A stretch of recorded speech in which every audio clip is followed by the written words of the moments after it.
que pacto antinupcial era ato com valor econômico. Eu não achei na tabela, tá, da Bahia. Pacto antinupcial. Eu acho que é 100, não é? É 100, a não ser que, aí eu não sei o que vocês acham, que se tiver insetado ali uma doação, O né, pacto antinupcial, não. A escritura pública, o pacto antinupcial, a escritura pública do pacto antinupcial, ele não tem conteúdo econômico, É não. 100. Não, né? Não, é sem conteúdo. Se você for aí, pergunta aí, se você for a um tabelionato de notas e você quiser lavrar o seu pacto antinupcial, porque ele é feito no tabelionato de notas, você vai ver que a cotação não vai passar por conteúdo econômico. É porque na realidade não tem. Eu vi na tabela de São Paulo, vi daqui de São Paulo, vi de Minas também. Não... É sem valor econômico. Sem valor econômico.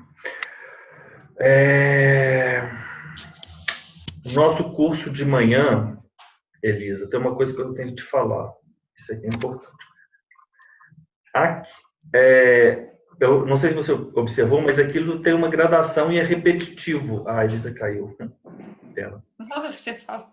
Mas não tem. Mas vocês estão entendendo, né, João? Você entendeu que aquilo é uma gradação? Que você tem que só ter as premissas sedimentadas que você consegue resolver todos os exercícios. Correto?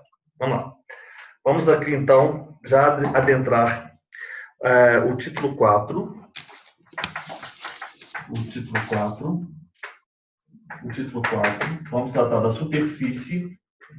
Nós sabemos que a superfície ele tem uma classificação. Qual é a classificação da superfície? Conforme aquele quadro que nós apresentamos quando introduzimos, né, os direitos reais. Apresentamos os direitos reais. Direito. Vocês se lembram? Direito real sobre coisa alheia. Você lembra disso? É um direito real sobre coisa alheia. E esse sobre coisa alheia, ele faz um contraponto ao direito real sobre coisa própria. Qual é o direito real sobre coisa própria?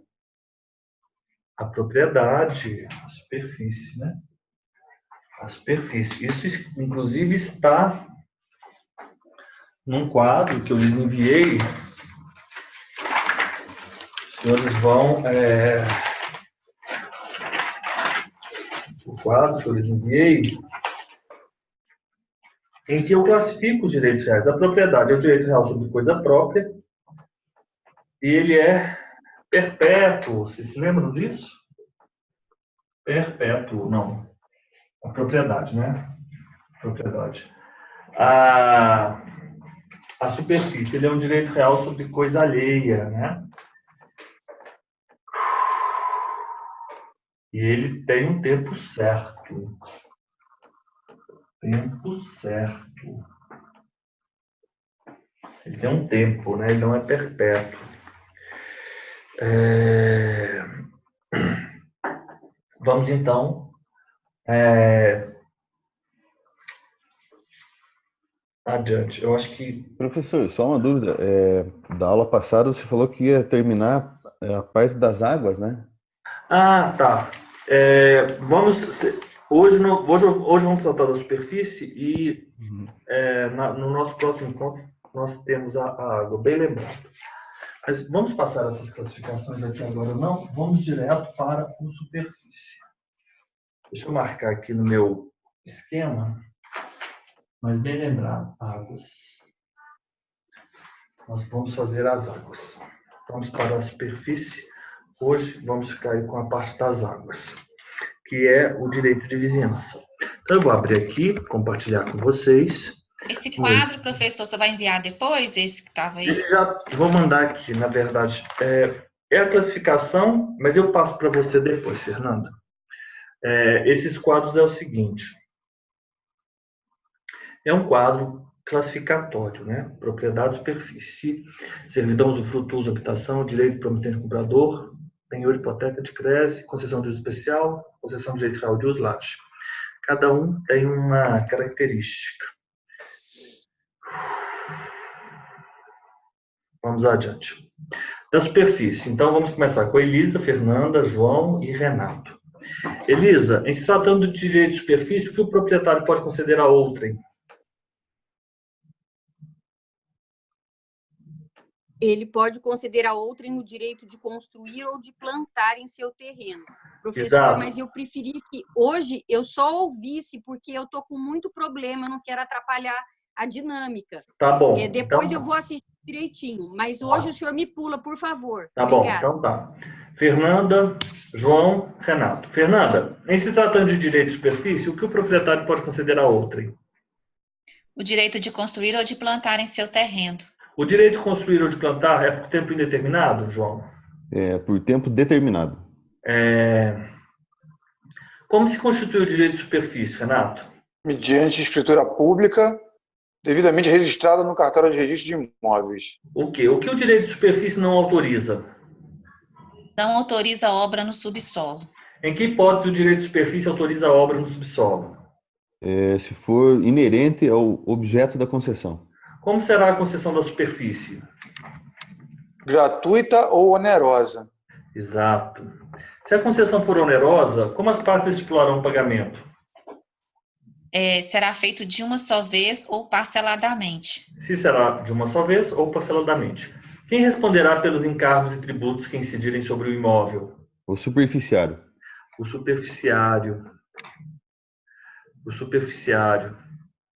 O direito de superfície pode transferir-se a terceiro? Sim, pode. O direito de superfície pode transferir-se aos herdeiros do superficiário? Sim, pode. O que não poderá ser estipulado pelo concedente relativamente à transferência? Qualquer pagamento. Em caso de alienação do imóvel, qual o direito ao superficiário? O direito... Desculpa, não, Renato. Não, é você, Renato. Renato. Eu que errei. Tem direito de preferência e igualdade de condições. Em caso de alienação do direito de superfície, qual o direito assiste ao proprietário? O direito de superfície, o de preferência e igualdade de condições. O proprietário tem direito de preferência em igualdade de condições. Então, se for alienado o imóvel, o superficiário tem direito de adquirir em igualdade de condições com aquele outro que vai adquirir o imóvel. E no caso de alienação do direito de superfície, o proprietário assiste igual ao direito, né? O direito de adquirir o direito à superfície. Antes do termo final, o que ocorrerá à concessão se o superficiário der ao terreno destinação diversa daquela para que foi concedida? Resolver-se-á a concessão. Extinta a concessão, o que passará a ter o proprietário? Passará a ter a propriedade plena sobre o terreno, construção, plantação. Regra geral, extinta a concessão, caberá indenização do proprietário ao superficiário? Independentemente de indenização. Em que A hipótese? indenização é independente, né? É isso. Independentemente de indenização. Não, regra geral, extinta a concessão, não caberá indenização do proprietário ao superficiário, porque se o superficiário tiver feito uma construção no terreno, não caberá o proprietário do terreno indenizar ao superficiário. No caso de extinção do direito de superfície em consequência de desapropriação, a quem caberá a indenização? O professor pulou aqui, em que hipótese caberá a indenização do Sim, proprietário? obrigado. Em que hipótese caberá a indenização do proprietário ao superficiário? Se as partes não houverem estipulado o contrário. Ou seja, se as partes tiverem estipulado que caberá a indenização, aí sim vai extinta a concessão, caberá a indenização a ser paga pelo proprietário ao superficiário, mas isso deve ter sido previsto. No caso de extinção do direito de superfície em consequência de desapropriação, a quem caberá a indenização? Cabe ao proprietário e ao superficiário. Exato. A indenização ao proprietário e ao superficiário, no caso de desapropriação, será correspondente a qual valor? Ao direito real de cada um. Então, se houver desapropriação, tanto proprietário quanto superficiário, correto? O direito de superfície, constituído por pessoa jurídica de direito público interno, rege-se por quais disposições? Pelo Código Civil, no que não for diversamente disciplinado em lei especial.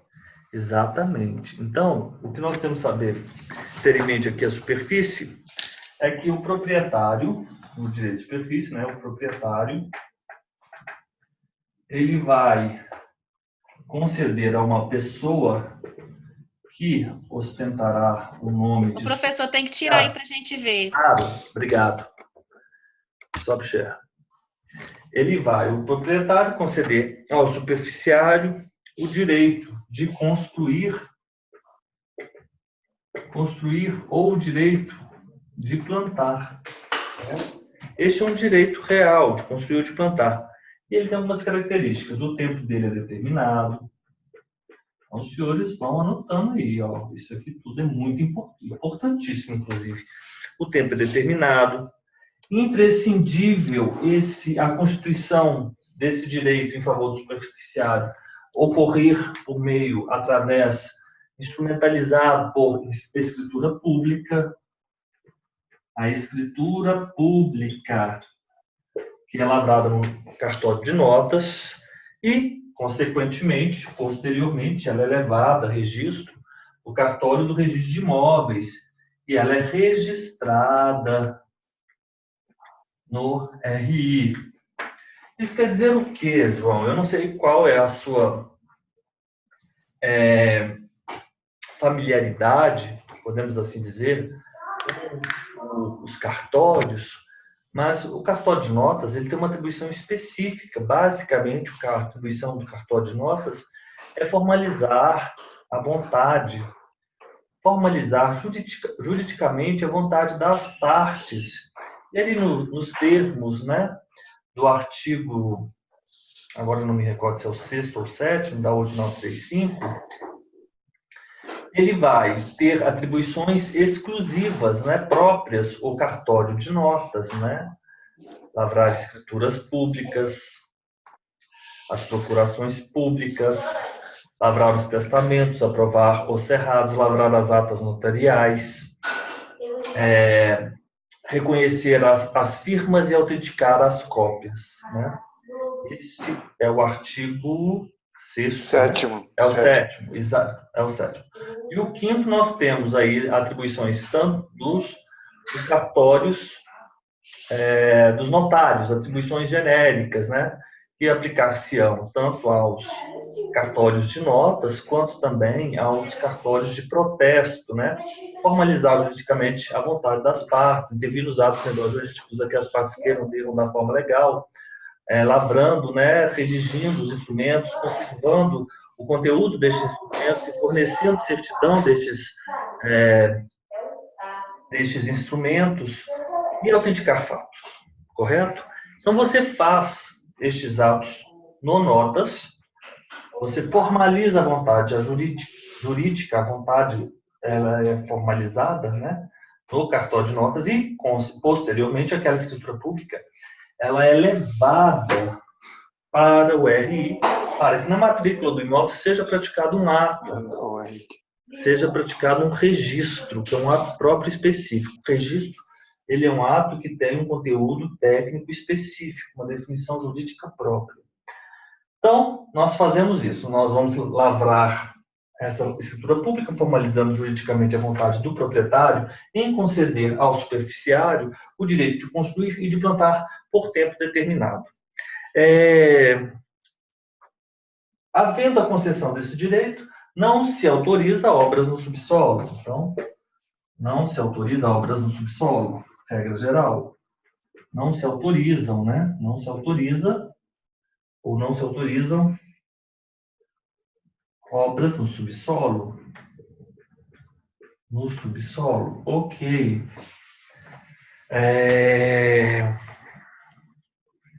E a concessão? Como será essa concessão? Essa concessão, ela pode ser gratuita, ela pode ser onerosa. E se ela o for onerosa, pode-se estabelecer que o pagamento seja uma vez ou parceladamente. Onerosa. Pagamento será em uma vez ou várias vezes. É o artigo 6º e 7º, não é? Artigo 6º e 7º, não é? Da 8935? Isso, professor. 6º e 7º, muito obrigado.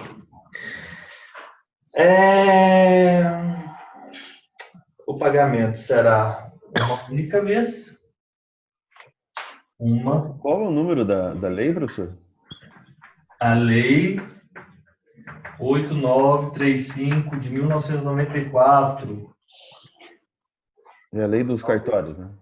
É a lei dos cartórios. A lei 8935 de 1994. Ok? Uma única vez, várias vezes. Superficiário, responde pelos tributos. Vamos colocar aqui.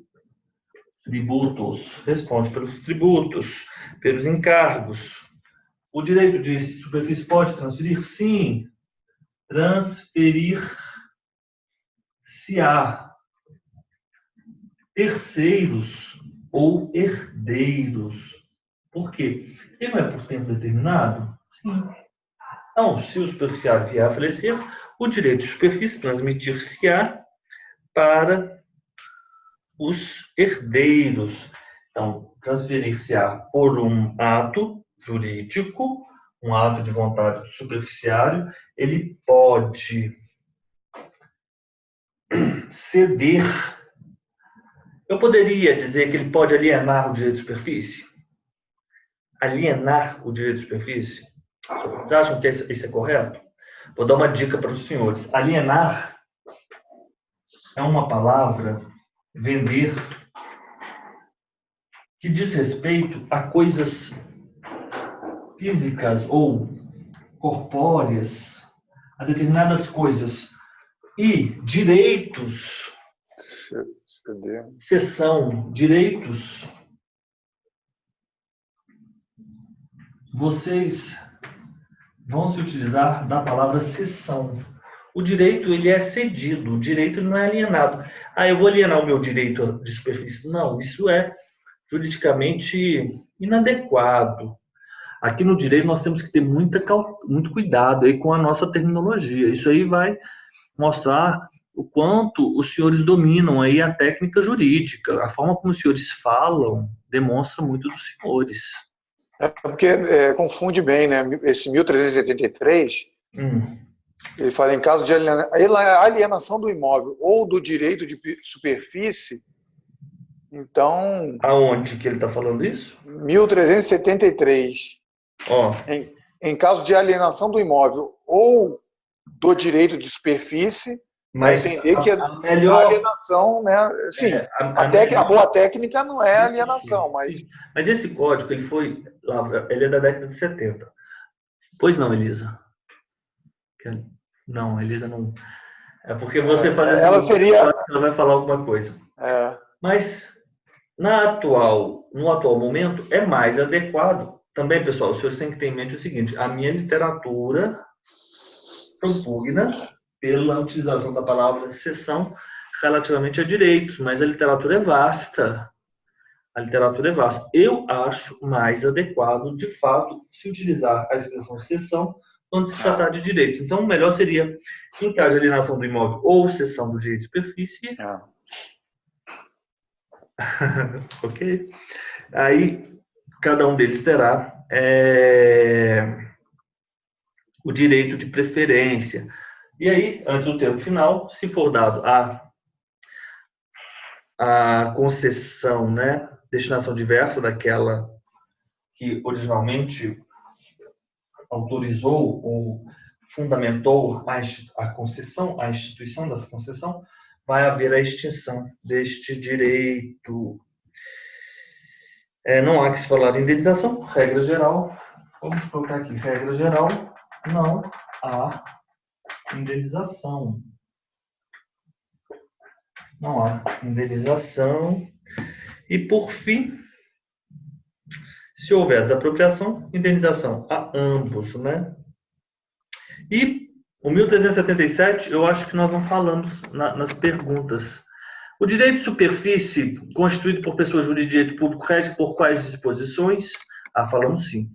por este código, no que não for diversamente disciplinado em lei especial. Então, o direito de superfície ele pode ser instituído, ele pode ser constituído por pessoa jurídica de direito público. Então, isso aqui foi questão da prova, me parece, do Rio Grande do Sul ou do Rio Grande do Sul. Professor, mas interessante que o Estatuto da Cidade fala que pode ser por prazo indeterminado, direito de superfície. Minas caiu isso uma vez. Pode ser constituído por pessoa jurídica de direito público. Você sabe, você localiza, por favor, o artigo aí, na 6766? Não, acho que o Estatuto da Cidade não é 6766. É 13.000 alguma coisa. Eu acho que é nesse caso de pessoa jurídica que pode ser prazo indeterminado. Eu só lembrei porque eu errei a questão. 10.257, Ctrl F, superfície, artigo 21. O proprietário urbano pode conceder a outro o direito de superfície de seu terreno por tempo determinado ou indeterminado, mediante escritura pública registrada no RI. Então, vou compartilhar aqui com vocês.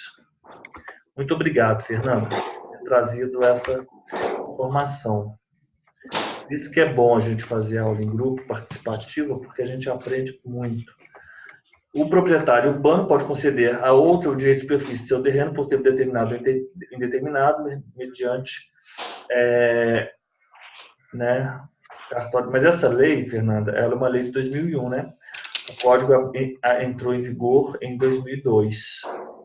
O direito de superfície abrange o direito de utilizar o solo, o subsolo e o espaço aéreo relativamente ao terreno na forma. Minas cobrou segundo o Estatuto da Cidade, né? Eu não lembrava que era indeterminado. A concessão do direito de superfície pode ser gratuita ou onerosa, falamos sobre isso, correto. O superficiário responde integralmente pelos tributos, nós está de acordo, e arcando ainda proporcionalmente a sua parcela de ocupação efetiva com os encargos e tributos sobre a área objeto da concessão do direito de superfície, salvo disposição contrária. Pode ser transferida a terceiros por morte, transmite-se aos herdeiros em caso de alienação do terreno ou do direito de superfície, alienação do direito. Da mesma forma, os superficiários terão um outro preferência, extingue-se o direito de superfície pelo advento do termo, pelo descumprimento. Nós vimos, né, das obrigações contratuais assumidas pela destinação diversa, né? Aí o proprietário recuperará o pleno domínio do terreno, bem como as accessões, independentemente de indenização, se as partes não houverem estipulado. Tudo conforme o Código Civil, correto? Antes do termo final, o contrato extinguir-se-á se houver destinação diversa e a extinção será averbada no RI. Claro, se foi registrada, a extinção é averbada, né? Extinção, mas aqui para todos, né? Não só do urbano, né? Averbada. A extinção é averbada também no RI. Então, vou tirar uma foto, vamos passar para o próximo direito. Para o próximo direito real.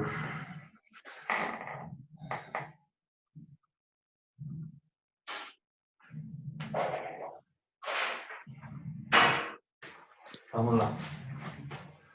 Para o próximo direito real. PDF, compartilhar, WhatsApp.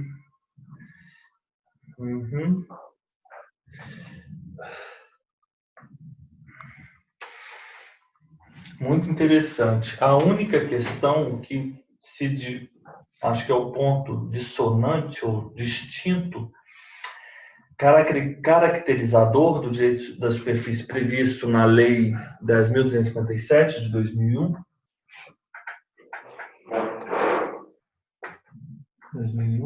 é a questão do prazo. Prazo determinado. Agora, essa questão do Código Civil ser 2002 e a Lei 2001 é estranho, né? Poder ser por prazo indeterminado. Não, eu acho que aqui não tem interferência, porque o Código Civil ele traz os contornos gerais do Instituto. Isso sem prejuízo de ele ser tratado de forma específica na legislação específica. É porque o final fala assim, no que não for diverso disciplinado em lei especial, lei especial, né? Ele trouxe essa recomendação, correto? Verdade. Mas ali é diferente porque ele está falando na instituição na Constituição por pessoa jurídica de direito público. E aqui no Estatuto da Cidade, ele não está falando por pessoa jurídica de direito público, ele está falando por proprietário urbano. Né? Não é bem essa situação, não, mas tudo bem. Então, essa lei é uma lei importantíssima, né, para o nosso estudo. Deixa eu achar mais uma vez. Vamos lá para o novo. Vamos lá. PDF.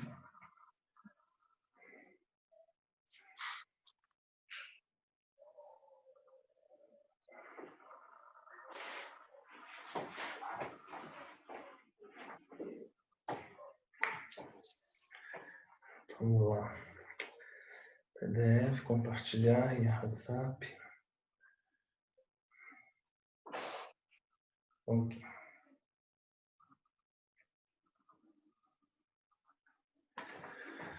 Usufruto. Agora vamos para as servidões. Vamos lá para as nossas perguntas e respostas. Compartilhar aqui com os senhores as perguntas e respostas. O que é servidão? Nós temos duas figuras aí na servidão, né? Nós temos o prédio dominante e o outro é o prédio serviente. Vamos tratar o primeiro capítulo do título 5º, da Constituição das Servidões. O que a servidão proporciona ao prédio dominante? Fernanda?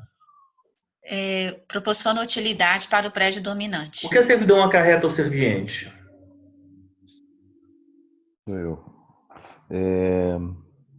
Grava o prédio serviente. Exato. Como se constitui a servidão? Mediante declaração expressa dos proprietários ou por testamento e subsequente registro no cartório de registro de imóveis. Perfeito. Então, é testamento ou declaração expressa dos proprietários. Ato inter vivos, né, é um ato que depende da morte para, né, ter eficácia. O que é o exercício incontestado e contínuo de uma servidão aparente por 10 anos, nos termos do 1242, autoriza o interessado? A registrá-la em seu nome no registro de imóveis. E o que valerá ao interessado como título? A sentença que julgar consumado o uso capião. Qual o prazo para o uso capião se o possuidor não tiver título? 20 anos. 20 anos. Esse prazo é contestado, né? Porque o prazo máximo de uso capião no Brasil é o prazo de 15 anos. Do exercício das servidões, quais as obras o dono de uma servidão pode fazer? Obras necessárias. Eu? Sim. Isso, Obras necessárias à sua conservação e uso. E se a servidão pertencer a mais de um prédio, como serão retiradas as despesas? Entre os respectivos donos. As obras necessárias à conservação e uso da servidão deverão ser feitas por quem? Pelo dono do prédio dominante. Em que hipótese as obras necessárias da conservação e uso da servidão não deverão ser feitas pelo dono do prédio dominante? Se o contrário não dispuser expressamente o título. Quando a obrigação de fazer as obras necessárias à conservação e uso da servidão incumbir ao dono do prédio serviente, o que a lei faculta-o? O que a lei faculta? O que a lei faculta-o? Poderá exonerar-se. Faculta. Aqui talvez fosse melhor faculta. O que a lei o faculta? O faculta. Ficou melhor, né? O que a lei o faculta. Como poderá exonerar-se o dono do prédio serviente da obrigação de fazer as obras necessárias à conservação e uso da servidão? Abandonando a propriedade ao dono do dominante. Exato, abandonando a propriedade ao dono dominante. Perfeito. O abandono da propriedade deverá ser total? Pode ser total ou parcialmente. A quem caberá custear as obras se o proprietário do prédio dominante se recusar a receber a propriedade do serviente? Ao proprietário do prédio dominante. A quem caberá custear as obras se o proprietário do prédio dominante se recusar a receber em parte a propriedade do serviente? Ao proprietário do prédio dominante. O que a lei veda ao dono do prédio serviente relativamente ao exercício legítimo da servidão?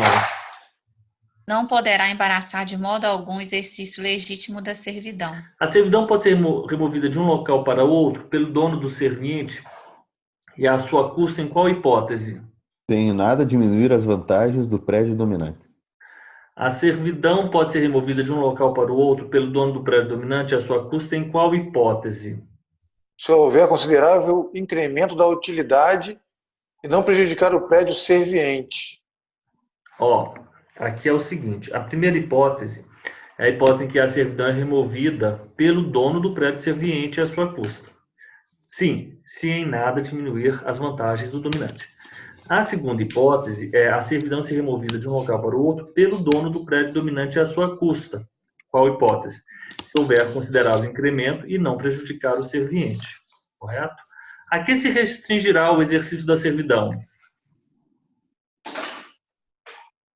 Quem é eu? Fernanda, você. As necessidades do prédio dominante. O que o exercício da servidão deverá evitar quanto possível? Agravar o encargo ao prédio serviente. O que não se permite a servidão constituída para certo fim? A servidão não se pode ampliar a outro. Como se relacionam as servidões de trânsito relativamente ao ônus que acarretam ao imóvel? A de maior inclui a de menor ônus e a menor exclui a mais onerosa. Exatamente.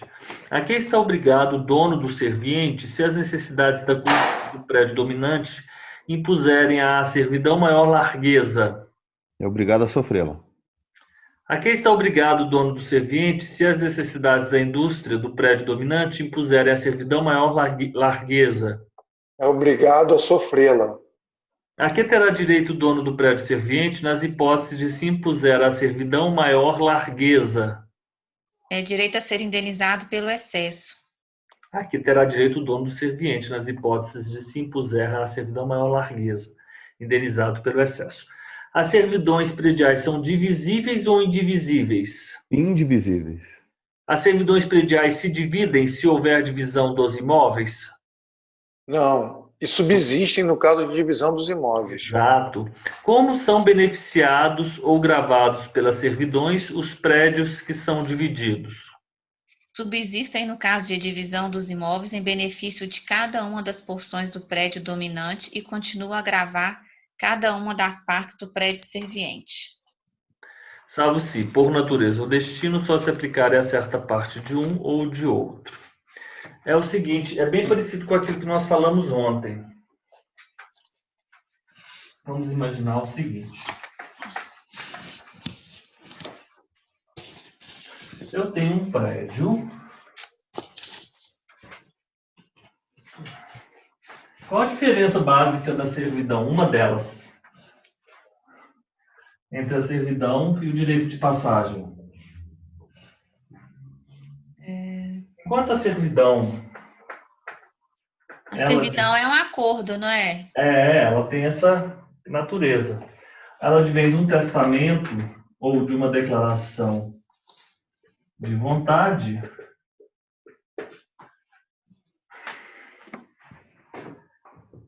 O professor, volta aí para nós copiar. Ah, tá. Só isso. Stop share. A servidão... Nossa, olha só, deu um branco. Eu estava tratando da passagem forçada. A passagem forçada diz respeito, ela advém da lei, né? Esse último artigo, como são beneficiados ou gravados pelas servidões os prédios que são divididos? Então, nós temos duas hipóteses aqui.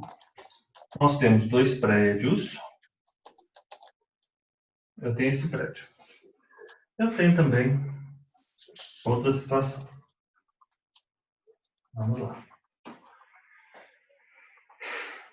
Registro no RI.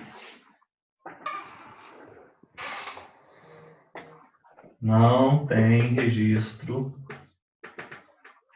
no RI, correto?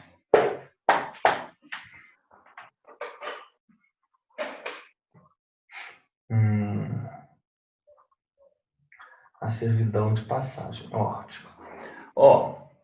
Como são beneficiados ou gravados pelas servidões? Vamos imaginar que esse aqui é o prédio dominante. Esse aqui é o prédio serviente.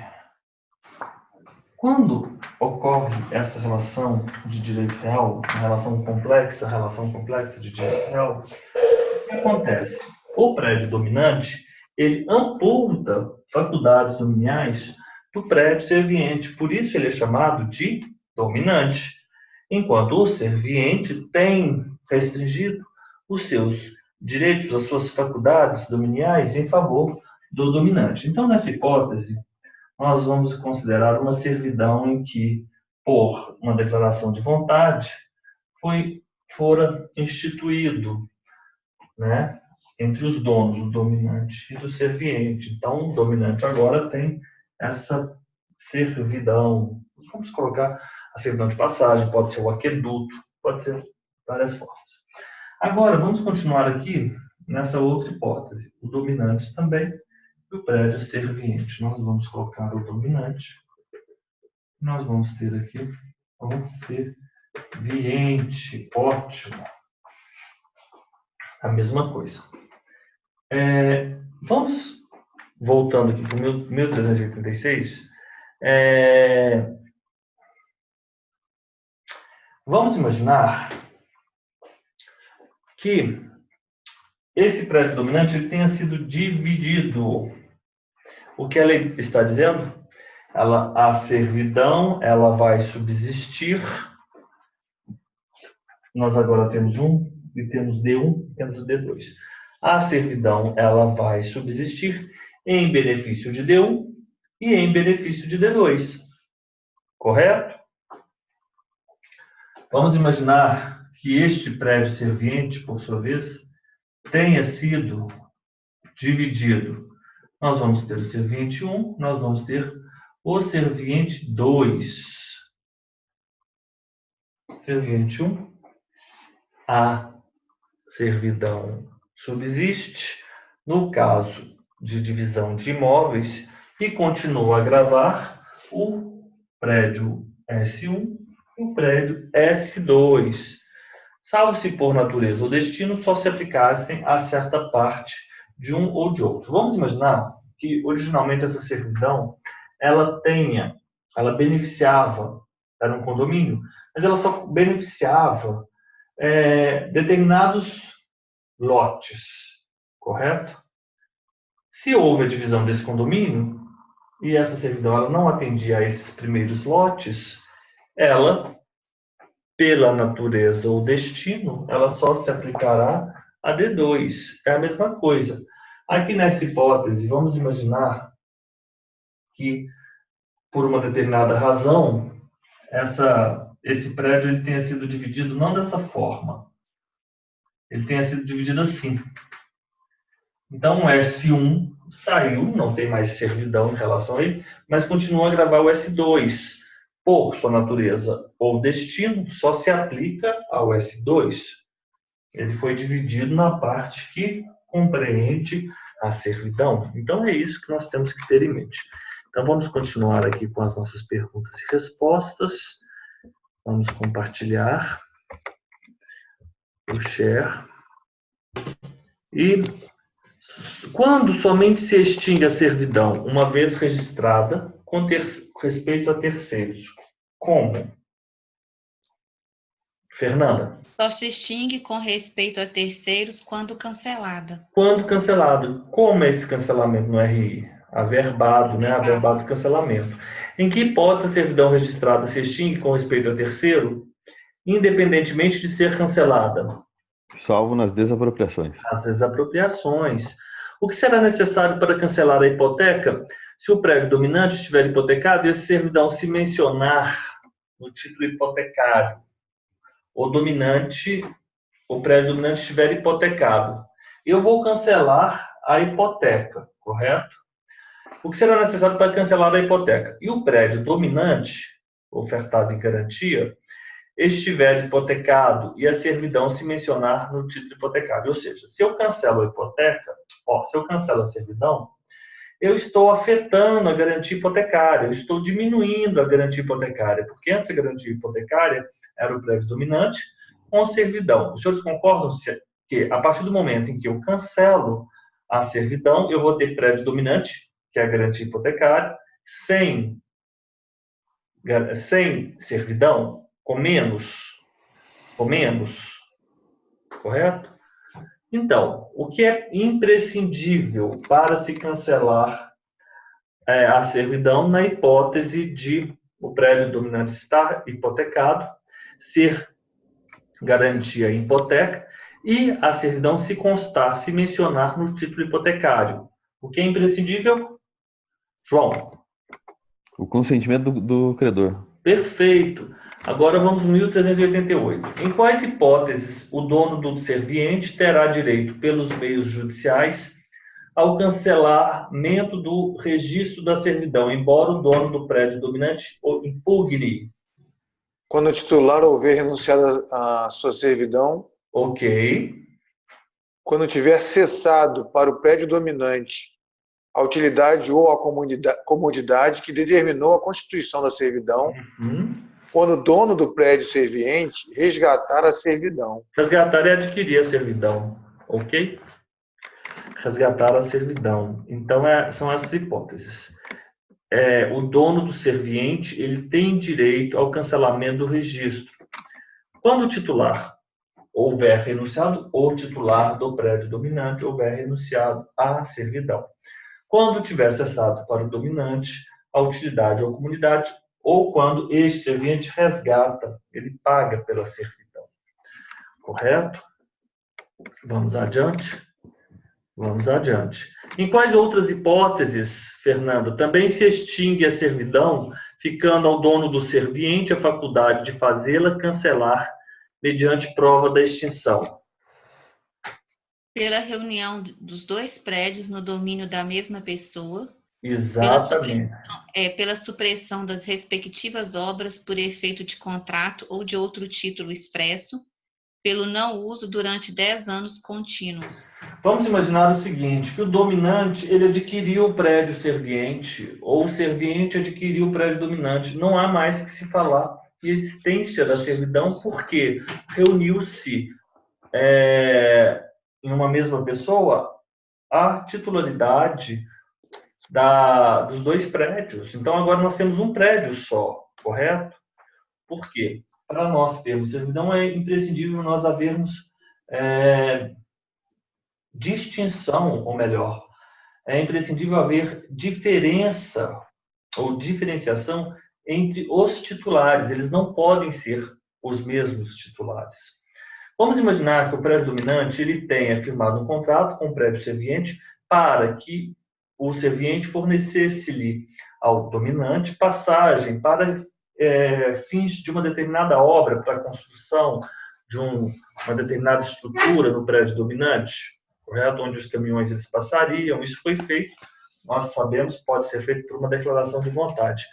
Se aquelas obras que autorizaram ou que embasaram a constituição daquela servidão, elas se acabar, correto? Não há mais que se falar que naquela servidão. Então, o dono do serviente tem a faculdade de fazê-la cancelar no RI mediante a averbação e mediante a prova de extinção, dizendo que se suprimiram as respectivas, houve a supressão das respectivas obras, né? Que eram levadas a cabo no prédio dominante. Ou então, pelo não uso durante 10 anos contínuo. Correto? Então, muito simples aqui as servidões, como elas podem ser constituídas. A servidão, então, ela atribui utilidade ao dominante, ela grava o serviente e sempre donos distintos. Vamos tirar uma foto aqui. Isso é imprescindível que os senhores tenham em mente.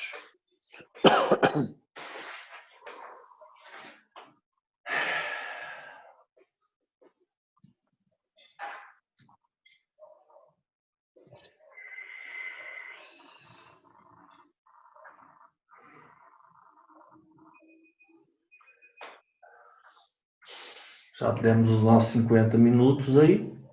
Vamos só falar agora da primeira parte do usufruto.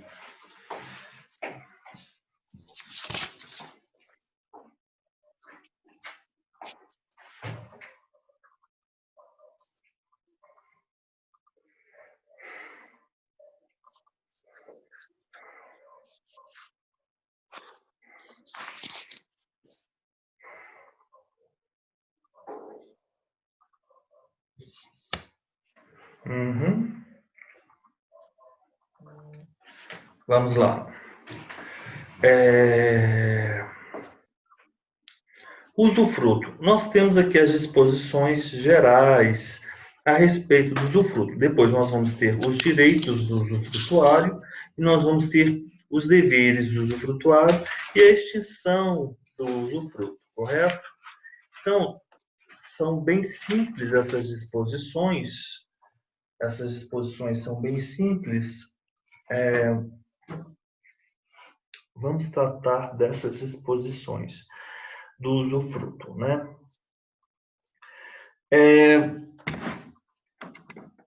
Sobre o que poderá recair o usufruto? Sou eu, né? É você, né, João? Em um ou mais bens, móveis ou imóveis, em um patrimônio inteiro ou parte deste, abrangendo-lhe no todo ou em parte os frutos e utilidades. Isso, então, é o objeto do usufruto.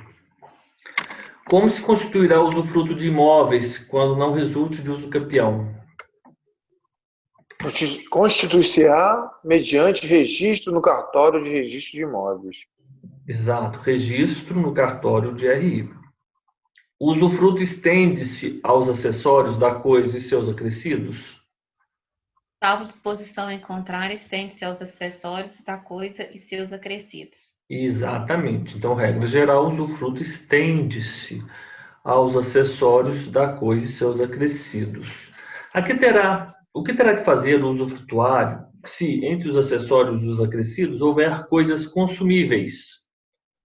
Terá o dever de restituir, fim do usufruto, as que ainda houver, e das outras, as que foram consumidas, o equivalente em gênero, qualidade e quantidade.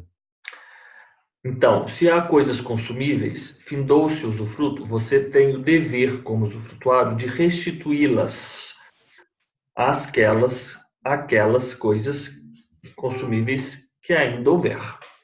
E se daquelas outras consumidas, o equivalente em gênero, qualidade e quantidade.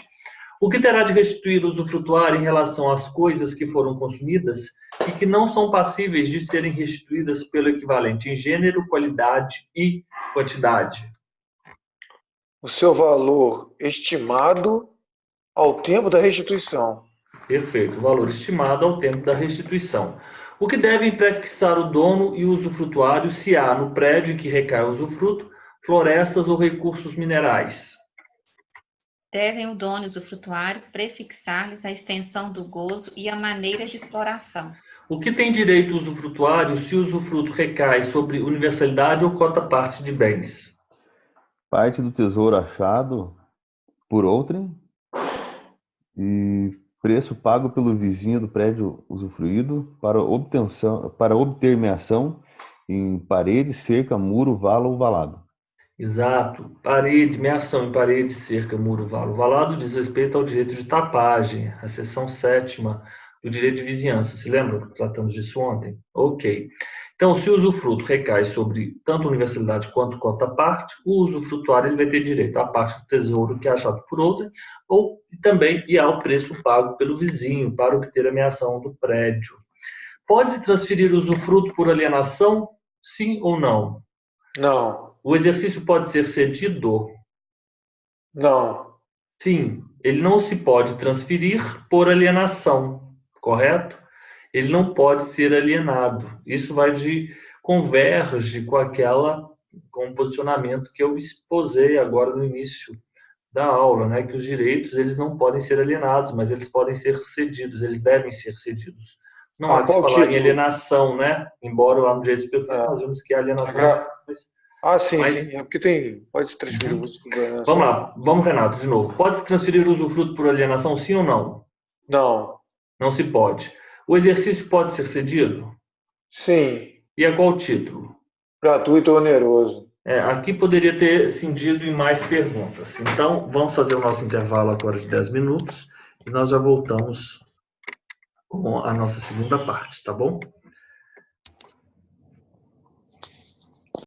Então, nós já vimos aqui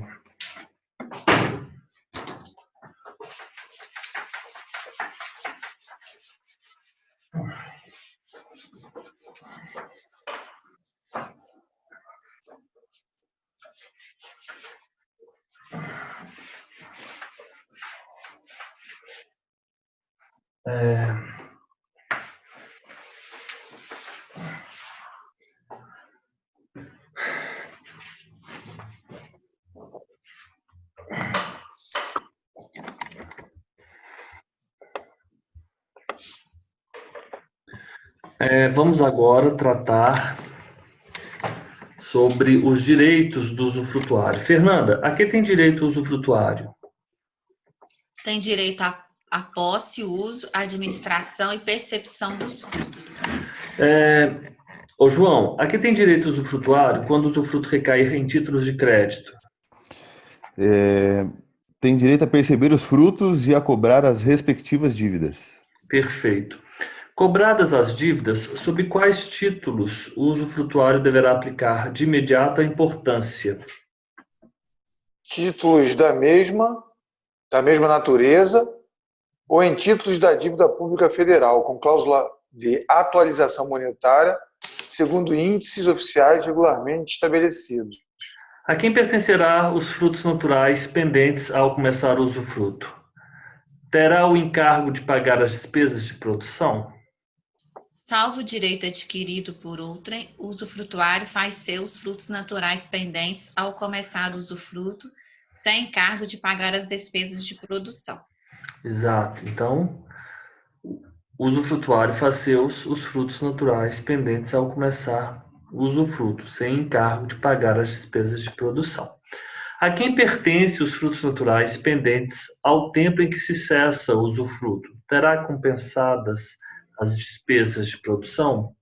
Pertence ao dono, também sem compensação das despesas.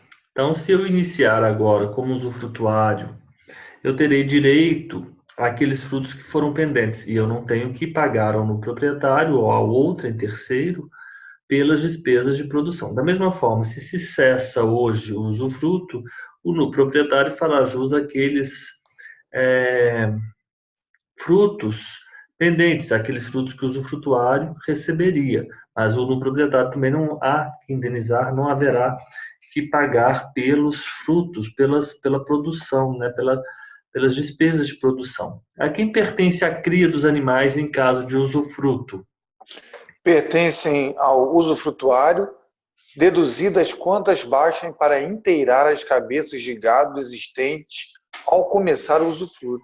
É muito simples isso. Vamos imaginar que iniciou-se o usufruto hoje e havia 10 cabeças de gado. Correto?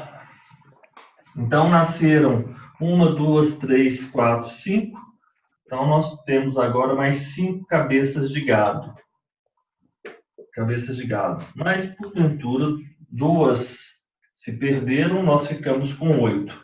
Então, dessas 5, você vai tirar 2 para que você recomponha o 10 anteriormente e o usufrutuário fará jus a 3. Ficou claro? Pertence às crias, as 5 vão pertencer ao usufrutuário. Deduzir quantas bastem para inteirar as existentes. Então, se 2 se perderam, eu vou deduzir 2, quantas bastem, para inteirar as cabeças de gado que haviam, né, ao começar o usufruto. A quem pertence os frutos civis vencidos na data inicial do usufruto? Pertence ao proprietário. E Fernando, e os frutos vencidos na data em que cessar o usufruto? Pertence ao usufrutuário. Ao usufrutuário. Como pode usufruir o prédio usufrutuário? Eu não entendo por quê. Eu trabalhei tanto nesse artigo, por que ele ainda está dessa maneira?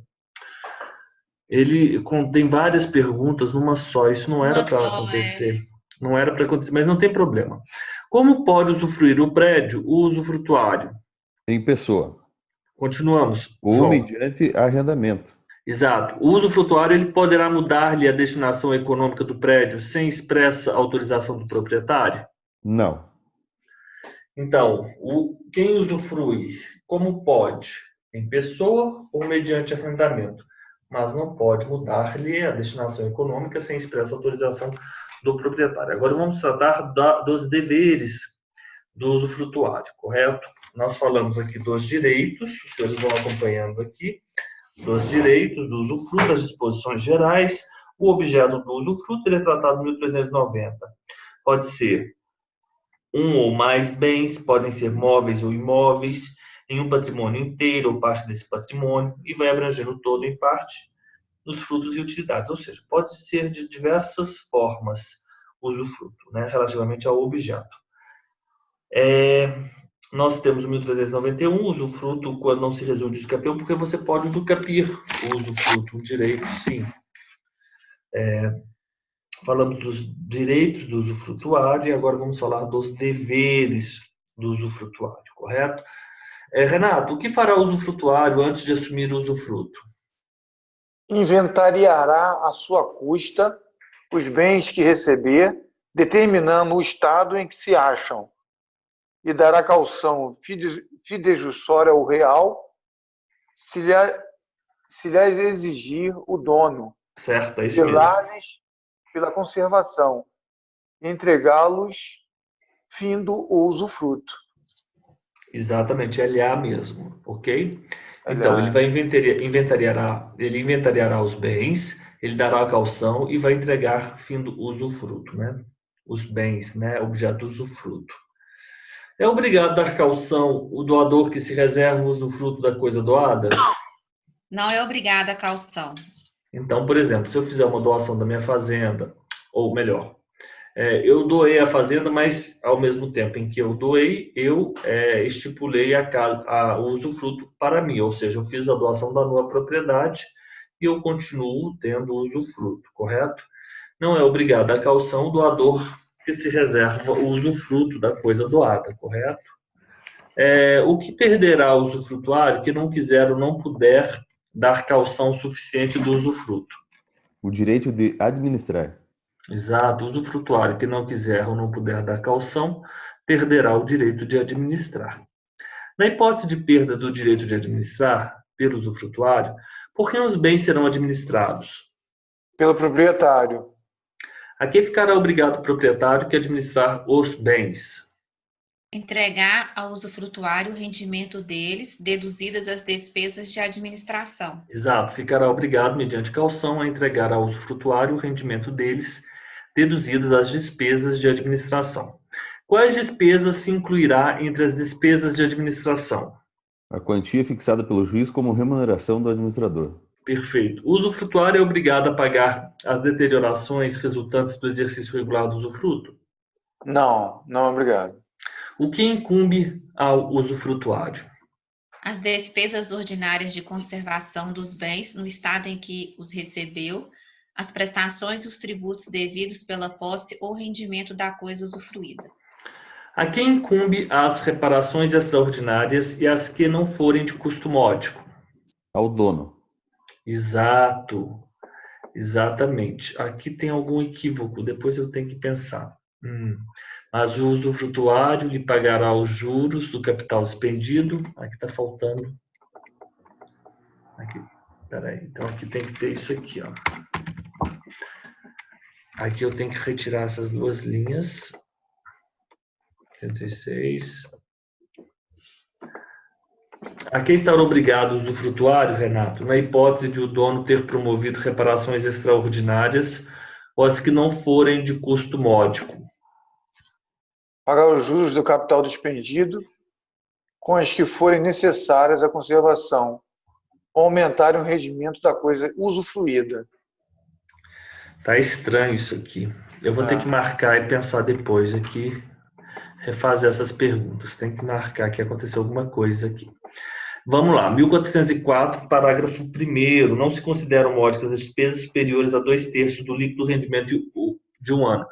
O que não se consideram despesas módicas em relação ao usufruto? Então é melhor... Pode falar? Defina, em relação ao usufruto, o que não são consideradas as despesas. Vamos colocar aqui, relativamente ao usufruto, o que não se consideram despesas módicas. Fernando, relativamente ao usufruto, o que não se consideram despesas módicas? As despesas superiores a 2/3 do líquido rendimento em um ano. Perfeito. O que poderá realizar o usufrutuário se o dono não fizer as reparações a que está obrigado e que são indispensáveis à conservação da coisa? Pode realizá-las, né, essas reparações, cobrando daquele a importância despendida. Ótimo.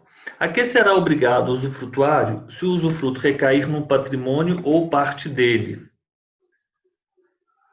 Será o usufrutuário obrigado aos juros da dívida que onerar o patrimônio ou a parte dele. Perfeito. Se o usufruto recai no patrimônio ou parte deste, será o usufrutuário obrigado aos juros da dívida que onerar o patrimônio ou parte dele.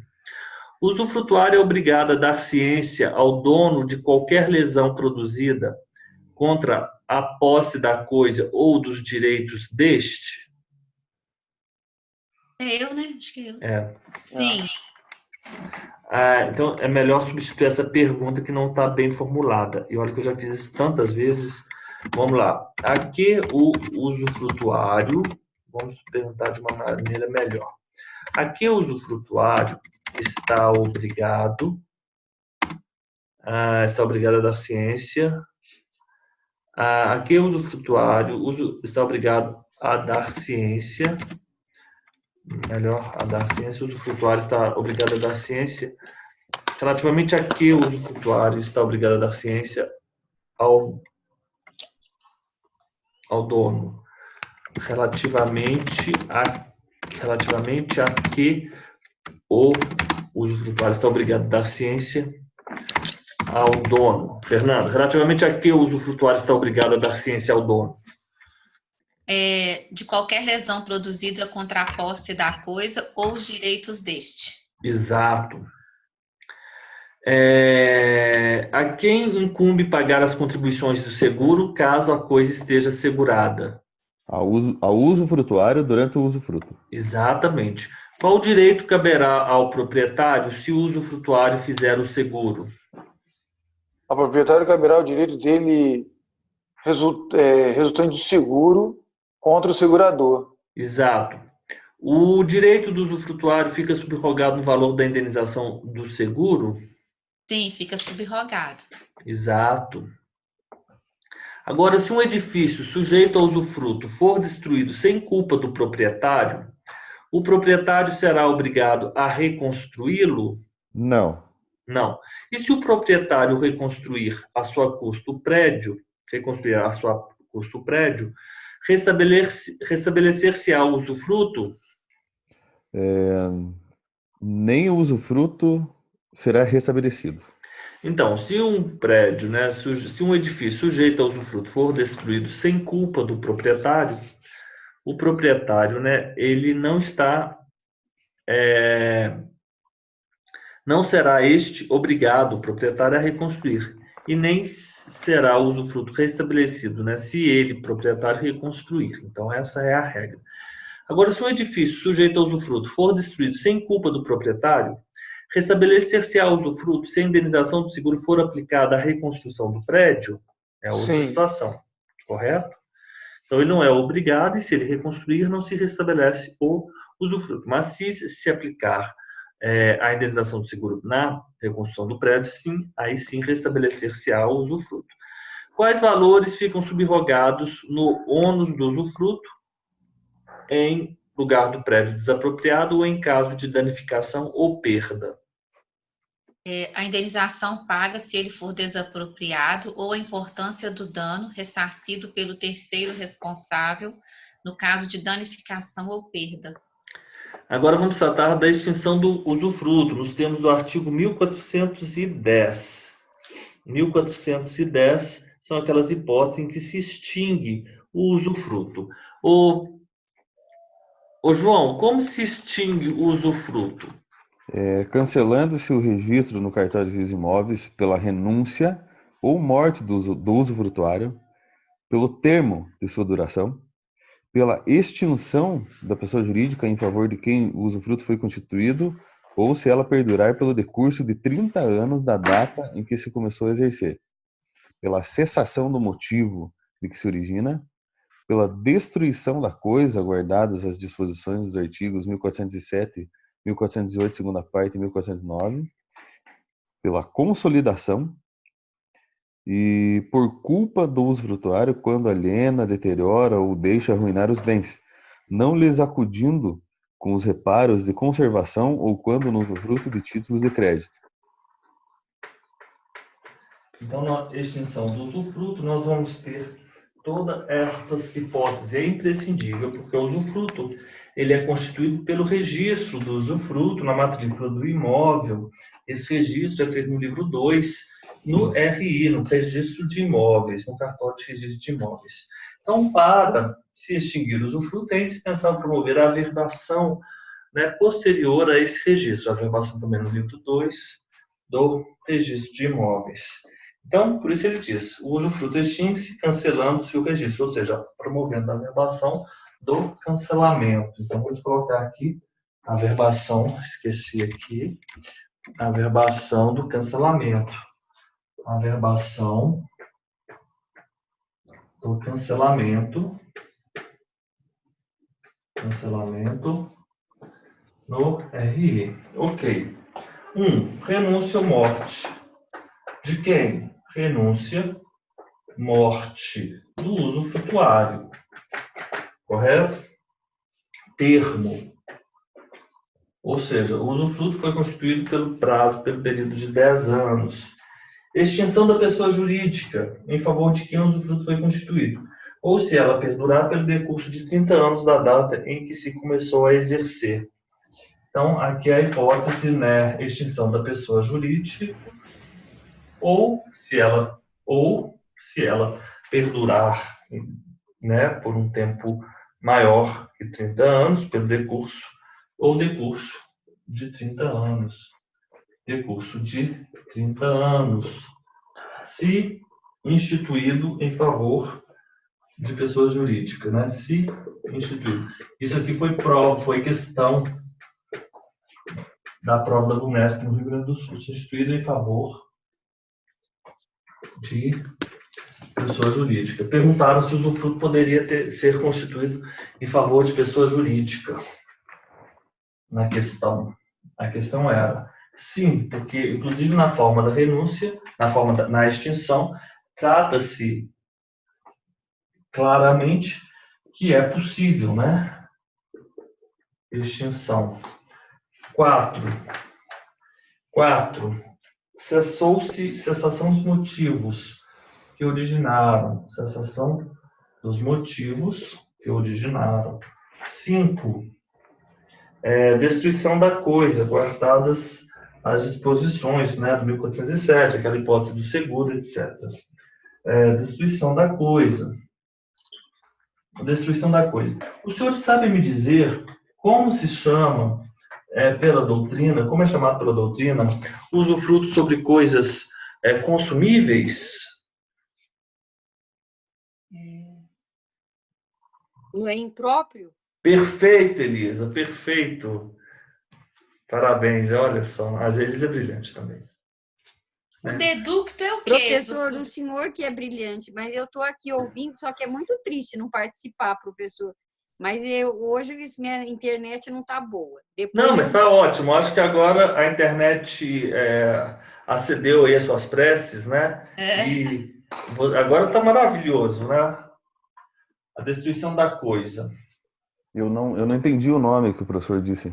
O usufruto sobre coisas consumíveis. É o usufruto impróprio. Ah, tá.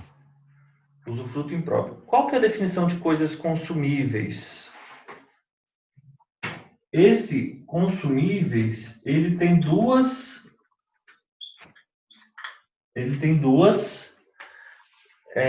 núcleos. Não é só. Pode ser o cujo uso, que é o mais usual. Cujo uso importa a destruição da própria coisa, é o creme, que você vai utilizar quando estiver fazendo muito frio. E não só estes, aqueles outros que são destinados à alienação. Se os senhores forem lá dos bens, lá no artigo 70 e poucos, no início, vamos lá? Artigo 70 e pouco, não. É dos bens consumíveis, artigo 86. Os móveis, sempre móveis, né? Cujo uso importa a destruição imediata da própria substância, mas também os destinados à alienação. Então, os livros na estante de uma livraria são bens consumíveis. Entende? Importa destruição. Então, é isso mesmo. O 6º, consolidação, pela consolidação. vamos imaginar o seguinte. Consolidação. Consolidação, vamos imaginar que um pai, ele tenha feito uma doação para o filho. Vamos imaginar se esse exemplo é bom. Professor, antes que o senhor mencione, falta o inciso 8 aí, que não saiu aqui nessa tua tabela aqui. Ah, não? É Não. porque, na verdade, ele não saiu na tabela, mas ele está escondidinho aqui. Se eu vier aqui, quer ver? Vou fazer isso para que você veja. Se eu vier aqui no Excel... A hora que a gente imprime, quando fica grande... Não, e colocar, por exemplo, 18, eu não uso. Por quê? Porque a linha no Excel, ela tem uma determinada dimensão. Ela não passa dessa dimensão. Ela tem uma dimensão máxima, correto? A linha. Então, quando eu coloco todas as letras, todas as células formatadas para ter o calibre, o número 24, 26 ou 28, o que ela vai acontecer? Ela vai respeitar o limite da linha e vai sumir. Então, o senhor tem que clicar na linha e colocar uma fonte menor. Tudo bem? Tranquilo. Consolidação. Então, por exemplo, a propriedade, nós temos a nua propriedade, e nós temos o usufruto. Né? Então, extinto usufruto, consolida-se na propriedade todos os poderes dominiais. Né? É isso que é consolidação. Sétimo, culpa do usufrutuário, por várias razões. Culpa do usufrutuário. E 8 é o quê? Não uso, não fruição. Não uso, não fruição. Então, extinguir-se-á o usufruto. Então, continuamos aqui com as nossas perguntas. Obrigado, João. Ô, Renato, vamos lá. Agora, a última pergunta. Como se extinguirá o usufruto constituído em favor de duas ou mais pessoas?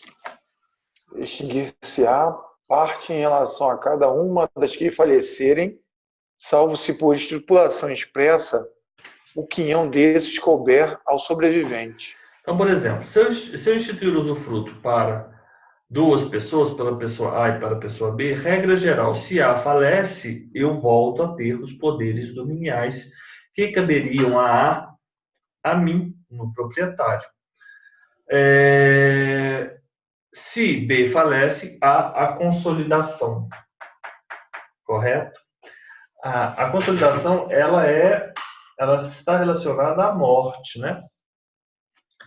Ou ao não uso, né? Ela é a hipótese em que os poderes dominiais, eles se concentram, mais uma vez, no proprietário. Okay. Professor, o usufruto ele pode ser vendido, né? Qual seria o valor, assim? O usufruto pode ser vendido? Pode ser alienado? O usufruto não pode ser vendido. Ah, tá, entendi. Mas ele pode ser cedido. Mas não é isso que falou o artigo? Usufruto não se pode, 1393, não se pode transferir o usufruto pela alienação, mas o seu exercício pode ser cedido. O que eu quero dizer é o seguinte: se o meu tio ele instituiu para mim o usufruto daquela fazenda, eu posso sim ter eu próprio usufruto? Sim, eu posso vender o usufruto? Não posso. E por que eu não posso vender o usufruto? Qual é a razão de não se permitir a venda do usufruto? Isso quer dizer o quê? Com uma simples razão. Se eu tiver uma dívida e quiser garantir o pagamento daquela minha dívida, oferecendo como garantia o meu usufruto, eu não posso fazê-lo. Por quê?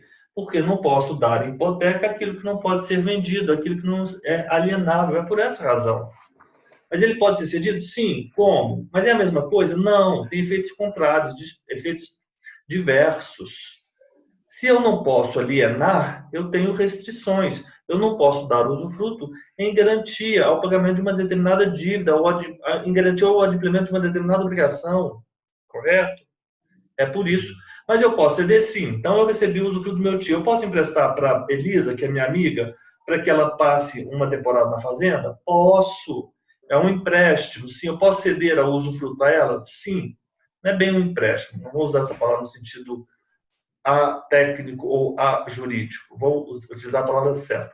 Eu posso ceder. Elisa, você então pode ser a cessionária desse meu usufruto por 6 meses. E você não vai ter que pagar nada por isso. Então, vai ser uma cessão a título gratuito.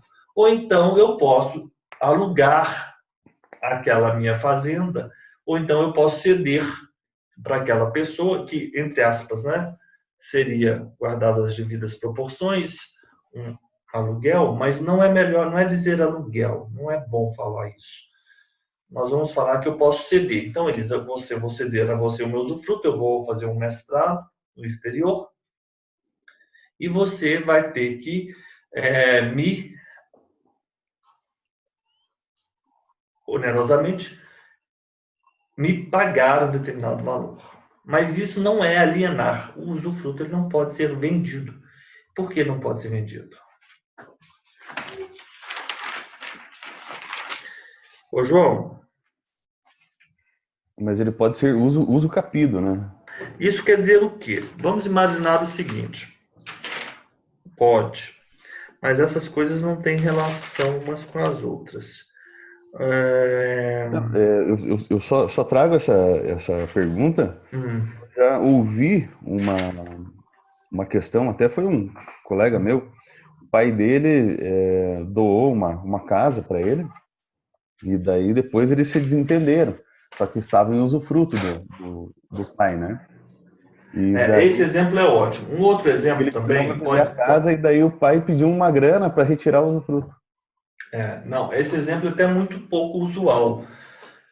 Mas isso pode acontecer. Que bom que você já tem um exemplo da usucapião do usufruto, porque é raro. Um exemplo seguinte: se eu constituir o usufruto em favor do meu sobrinho, o usufruto da fazenda, eu vou constituir o usufruto por 30 anos. Constituir.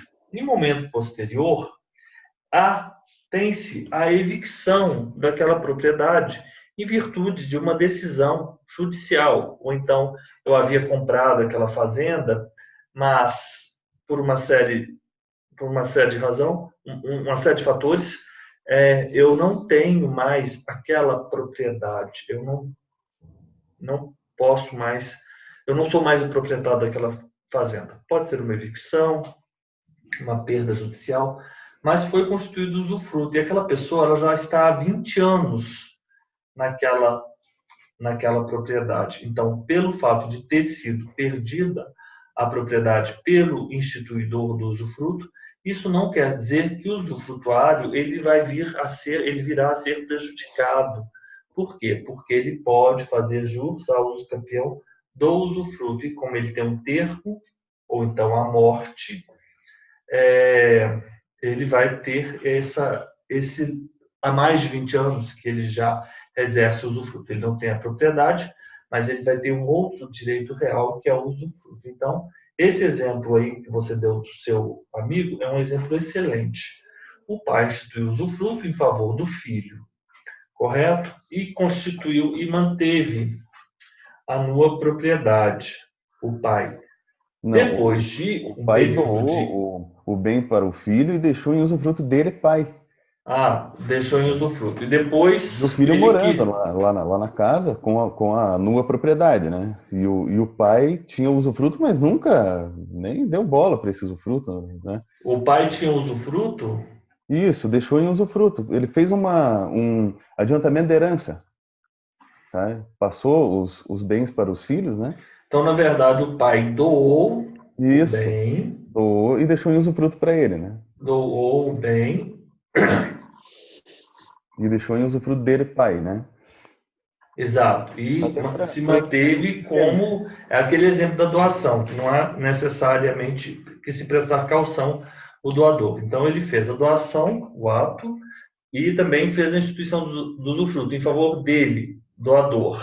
Isso. Correto. E ele, doador, no caso, ele ele, doador, não morava na casa. Quem morava era o próprio donatário, filho. Exato. Nesse caso, o usufruto ele pode ser extinto pelo não uso e não fruição. Mas correto? Qual que é o tempo desse não uso, né? Também é discutível, né? Então, pelo não uso ou não fruição da coisa em que usufruto. Artigo 1390. O usufruto pode recair em bens móveis ou imóveis, patrimônio inteiro ou parte dele, abrangendo no todo em parte as utilidades. Em 1399, o que diz o 1399? O usufrutuário pode usufruir em pessoa mediante arrendamento prédio, mas não pode mudar a destinação. Temos um prazo curto que nós sabemos que não é uso. Isso aí é possível de ser provado. Temos um espectro cinza, né, que a gente não sabe se teve não uso ou não. Mas se a pessoa, por exemplo, não colocou os pés na casa em 20 anos, eu posso afirmar que não há uso do usufruto e, portanto, esse usufruto ele deve ser extinto com a averbação do cancelamento no RI. Eu trouxe só essa questão porque eu soube que daí o pai dele, né, pediu um valor assim para retirar o usufruto. Eles acabaram meio brigando, tal, e ele precisava vender essa casa e tal, e não conseguiu, porque o pai dele não assinou daí a desistência do usufruto, sabe? Mas ele poderia ter vendido a casa. Pois é, nesse caso aí, pelo não uso, né? Não, ele poderia ter vendido a nua propriedade. Ele poderia ter vendido a nua propriedade, sim. E o pai teria, né, o usufruto. Se alguém quisesse comprar aquela propriedade por um valor menor, ele teria direito, sim, a vender a nua propriedade. Independente da aquiescência do donatário, do doador e do usufrutuário. Uhum. Correto? Ele poderia ter vendido a casa para um terceiro. João, aqui está escrito naquele código lá civil comentado, o Marco Aurélio Melo, ele fala que em função do comando constitucional da função social da propriedade e em razão de a lei não ter estabelecido prazo para sanção pelo não uso e ainda pelo princípio da operosidade que marca a interpretação do atual Código Civil, refletindo a inspiração de Miguel Reale e que possibilita ao magistrado a construção de decisões de acordo com o caso concreto. Aí ele fala, reformulamos pensamento anteriormente esposado no sentido de que o prazo deveria ser o de 10 anos, genericamente previsto no artigo 205 do Código Civil, tendo em vista que a matéria está inserida na prescrição de direitos reais. Aí ele fala, de fato, por todos esses princípios acima, né, enumerados, percebe-se que há alguma regra, e que, se há alguma regra equivocada, é a da servidão predial, que prevê prazo, e muito longo sob o ponto de vista do dever de prestigiar a funcionalidade das titularidades. Aí ele fala, será o magistrado, de acordo com o caso concreto, quem irá definir pela aplicação ou não da sanção pelo não uso e não fruição do bem posto para desfrute do usufrutuário.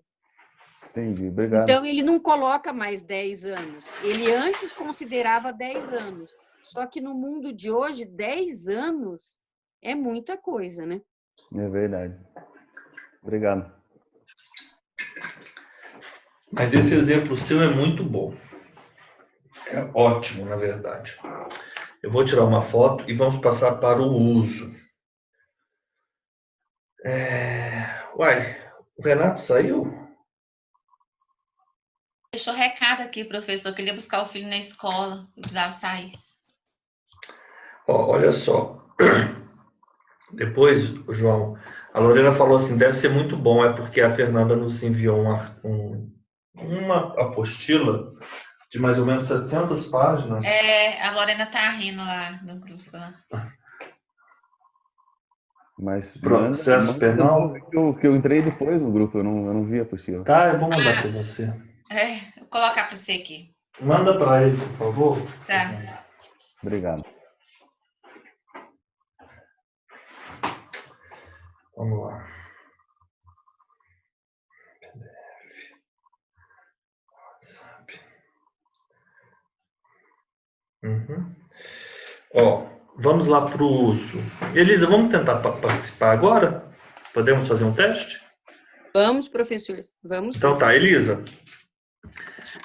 Vamos lá para o uso, Elisa. Sim. Quais os direitos assistem ao usuário? Quanto poderá usar? Assiste o direito de usar da coisa e perceber os frutos, quando o exigirem, as suas necessidades e de sua família. Exato.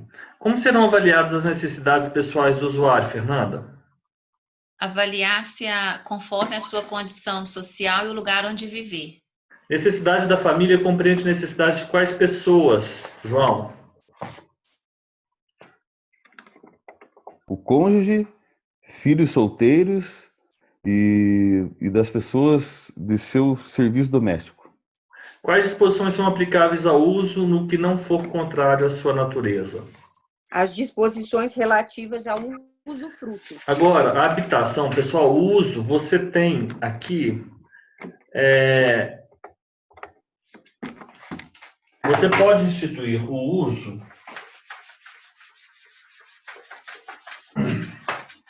a uma pessoa. O uso, portanto, vai ser por escritura pública, não será? Não será registro no RI? Não é isso? Não pode se extinguir por aquelas hipóteses previstas pela extinção? Então, ele é bem parecido com o usufruto. Mas o uso, ele deve ser para usar a coisa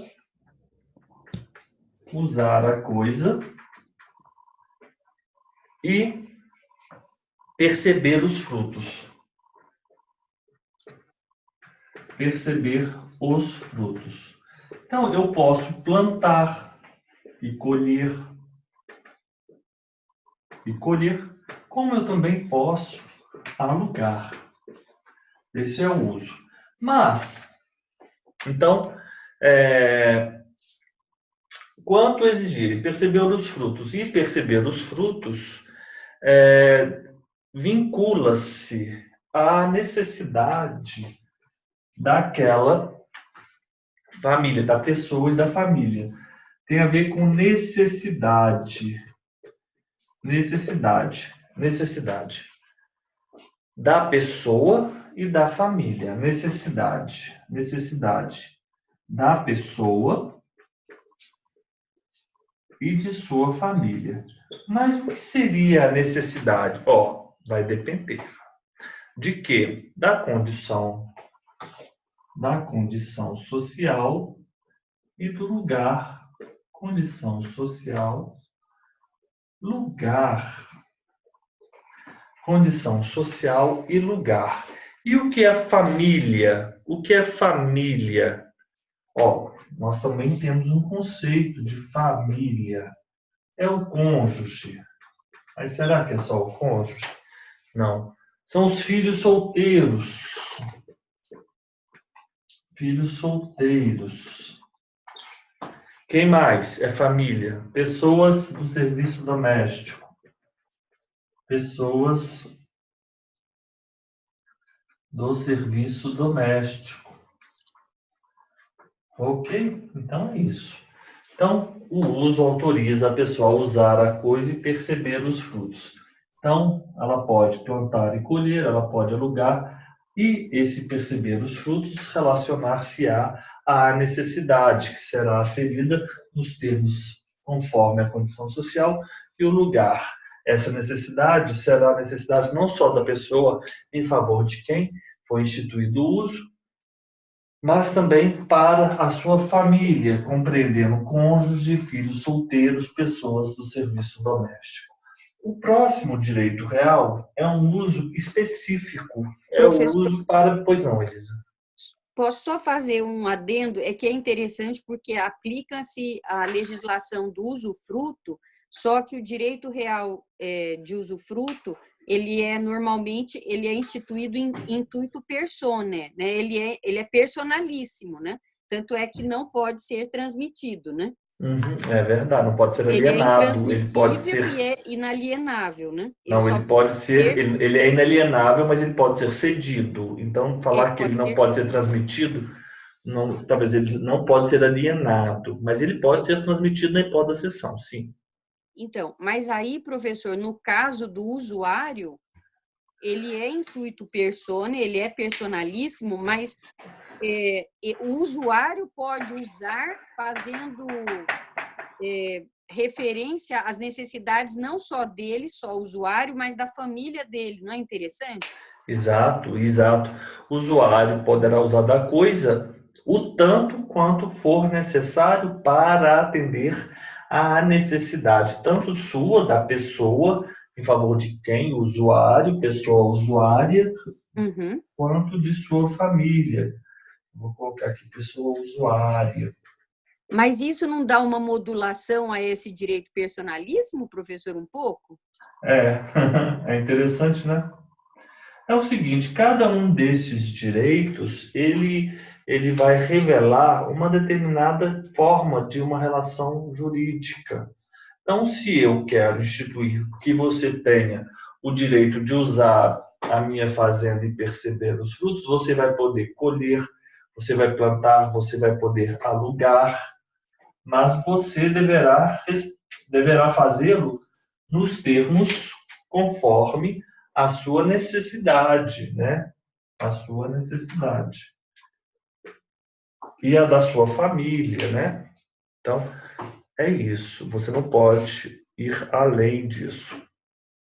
Intuito personae e as regras do usufruto. Elisa, lê para a gente, por favor, aí no seu código comentado, o que o autor diz a respeito do uso, por gentileza. Um exemplo bom que ele traz. Professor, ele fala assim, comentário, né, do Marco Aurélio Melo.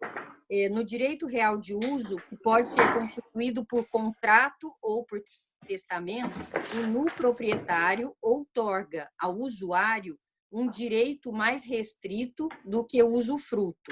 Entretanto, pela redação do artigo, vê-se que não é mais verdade que o usuário não pode fruir do bem. Apenas se exige que o usuário o desfrute, que o desfrute do usuário esteja limitado às necessidades da família, que serão aferidas segundo as investigações da realidade do usuário e de sua família. Os institutos do usufruto e do direito real de uso se assemelham muito, chegando a ser dito que o uso é um usufruto em miniatura. Contudo, há diferenças entre os institutos que devem restar claras.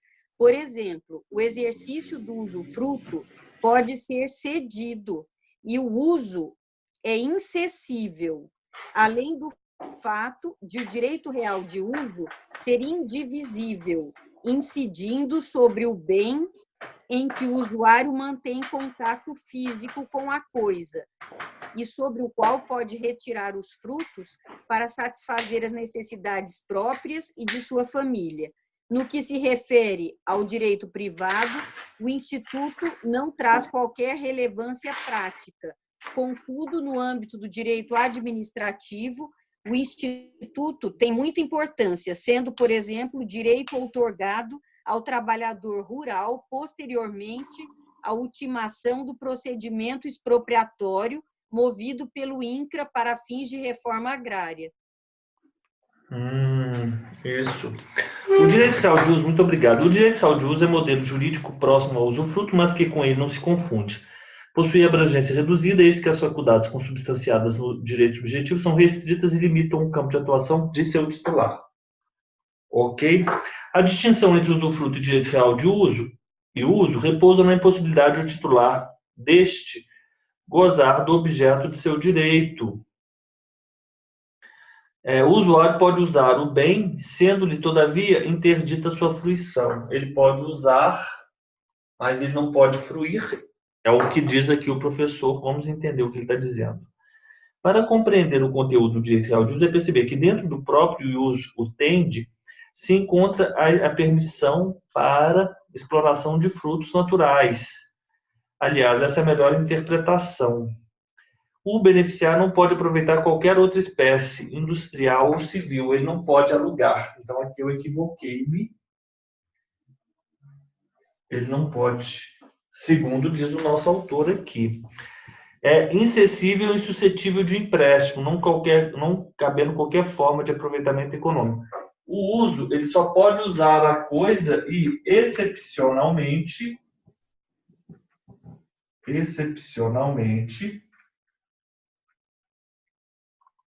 ele pode plantar e colher, correto? Uma frondosa macieira, o beneficiário poderá sobre ela exercer a posse, consumir as maçãs por ela produzidas, mas não poderá comercializá-la ou industrializá-la, mesmo que a família necessite dos rendimentos.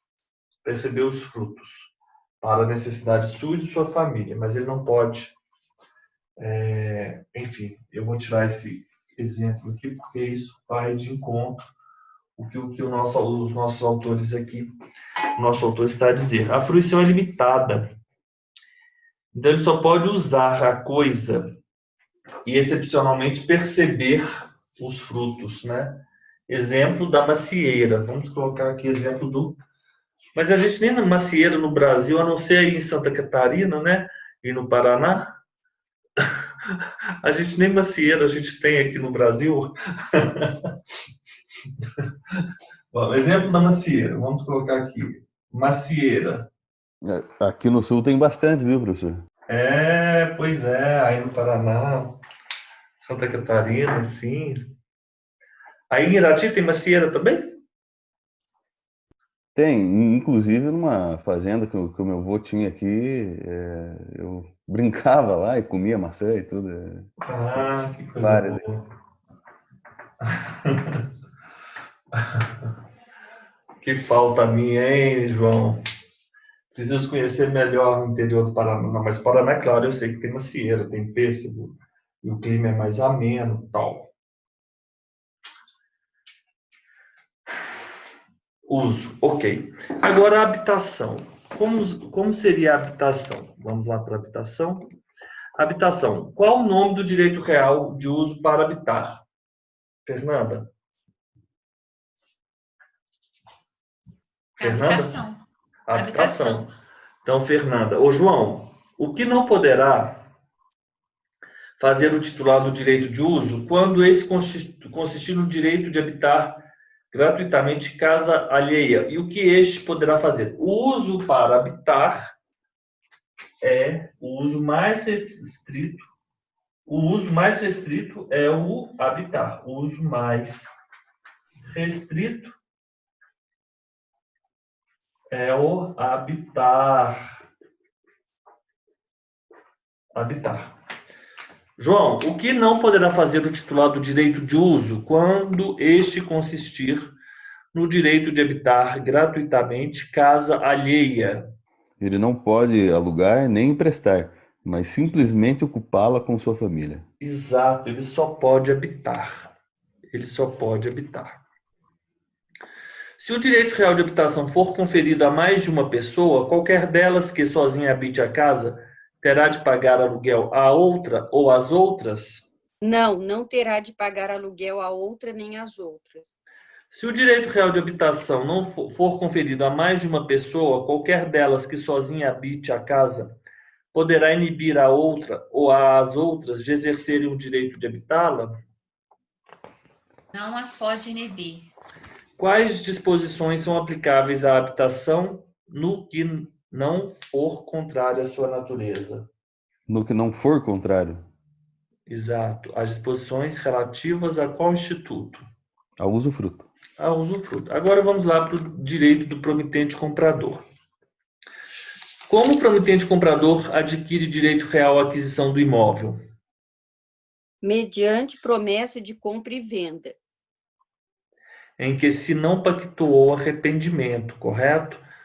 Então, o promitente comprador ele adquire o direito real à aquisição do imóvel mediante promessa de compra e venda, em que se não pactuou arrependimento, correto? Como deve ser celebrada a promessa de compra e venda e onde deverá ser registrada? Celebrada por instrumento público ou particular e registrada no cartório de registro de imóveis. O que poderá exigir o promitente comprador, que é o titular do direito real, do promitente vendedor ou de terceiros a quem forem cedidos os direitos deste promitente vendedor? O que ele pode exigir? A outorga da escritura definitiva de compra e venda. E em caso de recuso, o que poderá requerer o promitente comprador? Requerer ao juiz a adjudicação do imóvel. Perfeito. O que poderá exigir o promitente comprador, que é o titular do direito real, do promitente vendedor ou de terceiros a quem forem cedidos os direitos do promitente vendedor, em caso de recusa na outorga da escritura definitiva? Se houver recusa, a adjudicação do imóvel. Então, por que essa está diferente? O que poderá exigir o promitente comprador, titular do direito real, do promitente vendedor ou de terceiros a quem forem cedidos? Ele pode requerer o promitente comprador. Está faltando. É o seguinte, ele pode exigir, né, que o promitente vendedor, ele pode exigir ou de terceiro a quem o promitente vendedor tenha transferido os direitos, a outorga da escritura definitiva. E se essa pessoa não faz, ele pode requerer a adjudicação ao juiz, né, a adjudicação do imóvel. Terminamos aqui por hoje essa nossa parte dos direitos reais, correto? E vamos parar por aqui, stop share. E vamos aí continuando.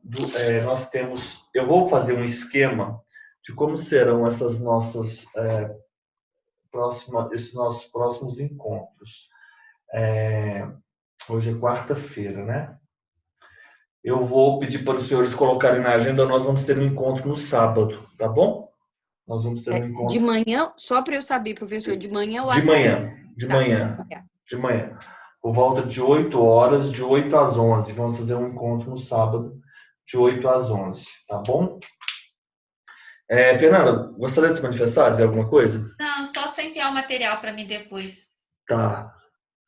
Esse material, Fernanda, ele já está no grupo, então toda vez mesmo. Está no grupo? Não, mas você mandou ele separado no grupo, não? O qual? Esse quadro? Mas eu vou reenviar. O que eu quero que você sempre tenha em mente é o seguinte: não estou fazendo sermão, nada disso. Toda aula que você tiver, tenha no grupo, você tem que imprimir o material para que você... Não, professor, é só as perguntas e respostas de superfície que eu não tenho, a partir de superfície. Você não tem? Você não recebeu o arquivo do Excel? Não recebi. Tô achando que é o quadro. Só condomínio, posse e propriedade que eu tenho. Então tá, eu vou lhe enviar agora, tá? Então tá. Ô, Fernanda, então, ok, já te enviei agora, fica aí online que eu já vou te mandar. Ô, João, alguma dúvida? A gente tem um encontro amanhã às 9 horas, né? Isso, amanhã às 9 horas, né? Mas amanhã à noite eu não vou poder assistir a aula, porque eu tenho já uma reunião, né? Então eu peço para que seja gravada essa aula de manhã. Sim, elas são gravadas e eu vou disponibilizar, tá? Beleza. Obrigado, João. Eu também já tenho compromisso. Mas uma boa noite a todos aí. Obrigado mais uma vez pela aula e amanhã agora a gente se vê. Tá bom. Boa noite, João. Boa noite. Elisa, você quer se manifestar, dizer alguma coisa? Professor, eu acho horrível ficar só ouvindo. É bom, mas a gente também fica preocupada, né? Mas a aula foi excelente. Tem que falar, né, Elisa? Tem que falar. Tem que participar. Senão a gente fica só de espectador, fica... Mas você está com a internet ótima agora. Não, agora, graças a Deus. Mas estava dando muita coisa.